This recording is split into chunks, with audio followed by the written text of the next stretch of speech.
তো hello guys, কেমন আছেন? আশা করি অনেক ভালো আছেন। তো আজকে আপনাদের মাঝে একটা নতুন নিউ ভিডিও নিয়ে চলে এলাম। তো আজকে ভিডিও মূল উদ্দেশ্য হলো, আপনারা যারা মানে যে ফোনে প্রাইভেট অথবা যে কোনো সব ভিডিও থাকে, বাট ভিডিও গুলো লিস্ট হয়ে থাকে, আপনি সেটাও হয়তো জানেন না, সেটা যে ভিডিও একটা লিস্ট হয়ে থাকে সেটা এক জায়গায় হয় না, এটা ক্রোম ব্রাউজার হয় এবং কি গুগলে হয়। এই দুই জায়গায় আপনি লিস্ট করে ফেলায়। তো আজকে আমি দেখবো যে আপনার ফোনের লিস্ট গুলো কিভাবে ডিলিট করবেন এবং কি অন্য কেউ এসে যদি সেগুলো খুঁজে না পায় সেগুলো ডিলিট করে কিভাবে সরিয়ে রাখবেন, আমি সেই প্রসেসটা আজকে আপনাদের দেখাবো।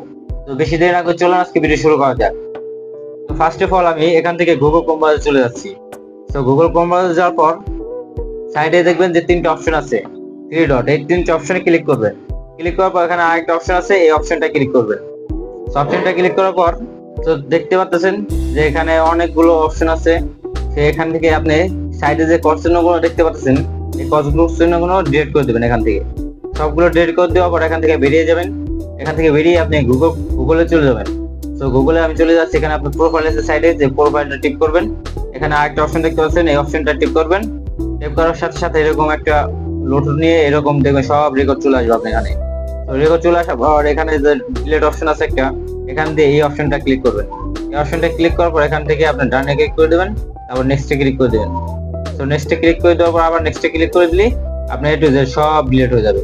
আপনি কোনো রিপোর্ট কেউ খুঁজে পাবে না। তো আজকে ভিডিও পর্যন্ত, দেখা হবে নেক্সট কোনো ভিডিওতে। ভিডিওটা ভালো লাগলে চ্যানেলটাকে সাবস্ক্রাইব করুন, পেজটাকে ফলো করুন আর ভিডিওটা একটা লাইক করুন।